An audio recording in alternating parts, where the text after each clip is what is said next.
stati all'insegna di chiari trend, sia sul mercato obbligazionario sia sul mercato azionario. Le obbligazioni governative hanno realizzato performance negative superiori al 2%.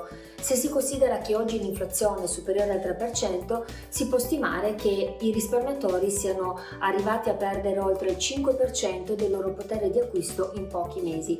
Potremmo dire che le premesse c'erano già, dato che partivamo da rendimenti a scadenza pesantemente negativi in presenza di un'economia in accelerazione. Per i possessori di azioni è andata molto meglio, ma con un distinguo non di poco conto. Cina negativa, mercati emergenti positivi ma di poco, Europa e US con performance positive superiori al 20%. La Cina ha iniziato l'anno molto bene, poi un atteggiamento dirigista da parte delle autorità centrali particolarmente accentuato e la diminuzione di prestiti alle imprese da parte delle banche hanno portato i listini a perdere terreno già dal mese di marzo e a continuare a sottoperformare. Non si tratta infatti di un movimento di pochi giorni o poche settimane, ma di una lenta e continua sottoperformance. Questo trend cambierà? Tutto sta nel capire cosa sta succedendo nel settore immobiliare cinese che, come in ogni economia, rappresenta una fetta davvero importante del PIL. Se i problemi di Evergrande sono solo un problema societario, allora non abbiamo nulla da temere, ma se sono il sintomo di un malessere diffuso a tutto il real estate cinese, allora dobbiamo essere molto più prudenti. La crisi del 2008 in US viene ricordata per il fallimento di Lehman Brothers, ma la realtà è che tutto il settore immobiliare era in estrema difficoltà. Tornando ai problemi di Evergrande, la situazione era nota già dal mese di maggio e i prezzi dei bond erano in progressiva discesa già dal mese di aprile. Già a inizio settembre quotavano sotto i 30 centesimi. Quindi non si è trattato di un fulmine a ciel sereno, ma il governo di Pechino ha avuto tutto il tempo per preparare una reazione adeguata.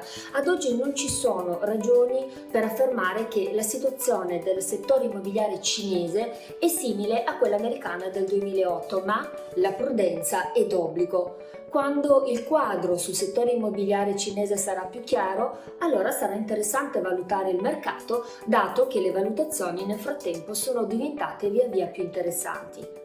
Un altro tema su cui si sta dibattendo ampiamente negli ultimi tempi è che l'atteggiamento dirigista del governo cinese sia diventato estremamente esasperato. Ma la realtà è che nulla è cambiato. Ad esempio, la scelta di Pechino di intervenire nel settore educational e dell'istruzione privata e di operare un giro di vite su tutte le aziende di profit tutoring è dettata dalla necessità, o meglio dall'obiettivo di ridurre le diseguaglianze di accesso all'istruzione esistenti tra le famiglie in base al loro reddito. Questo limite alle scuole private viene letto da noi occidentali come un dirigismo estremamente accentuato, mentre viene letto dalla Cina in modo diverso, ovvero come la necessità di garantire le medesime opportunità di accesso all'istruzione da parte di tutti gli studenti, sia a coloro che provengono da famiglie più abbienti, sia a coloro che provengono da famiglie meno abbienti.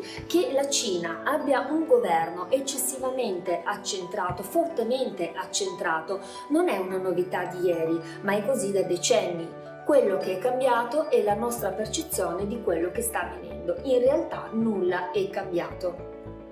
Veniamo ora a Europa e US. Entrambe hanno visto quest'anno il concretizzarsi di tutte le promesse che erano state fatte nel 2020 dopo lo scoppio della pandemia, ovvero aumento dei deficit statali, incremento della spesa per infrastrutture e l'implementazione di politiche fiscali significativamente aggressive.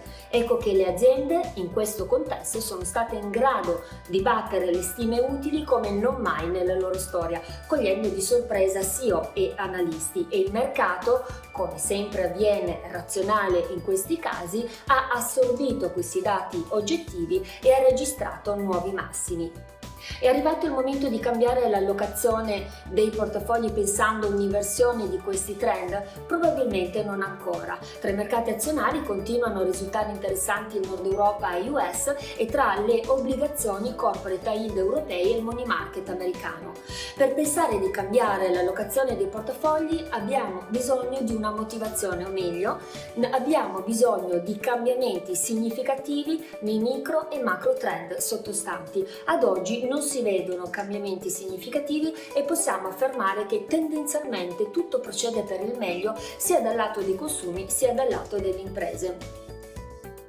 Per quanto riguarda un altro tema su cui si sta discutendo molto negli ultimi giorni è la possibile riduzione della crescita vicino a livelli molto più prossimi al potenziale, questo sia per l'America sia per l'Europa, ma questo avverrà sicuramente, è impossibile che questo non avvenga, anzi questo è salutare ed è anche scontato dal mercato. Ad oggi ci troviamo in una situazione completamente diversa rispetto a quella dell'ultimo decennio, o meglio del 2010-2020. Lo scenario oggi è caratterizzato da un'inflazione molto più elevata e da tassi molto più bassi, ovvero uno scenario negativo per il reddito fisso. Le obbligazioni ancora per parecchio non rappresenteranno uno strumento di diversificazione del rischio e di protezione del potere di acquisto. In estrema sintesi, in termini di strategia di investimento che stiamo implementando sui nostri fondi, non abbiamo fatto modifiche, stiamo mantenendo i temi di cui abbiamo discusso nel recente passato, ovvero nella componente azionaria manteniamo la nostra esposizione a livello di area geografica sul Nord Europa e a livello di approccio il bilanciamento a favore del growth. Nella parte e nella componente obbligazionaria manteniamo una duration limitata e lì ove possibile corta. Io vi ringrazio molto per l'ascolto e vi aspetto al prossimo appuntamento di strategia.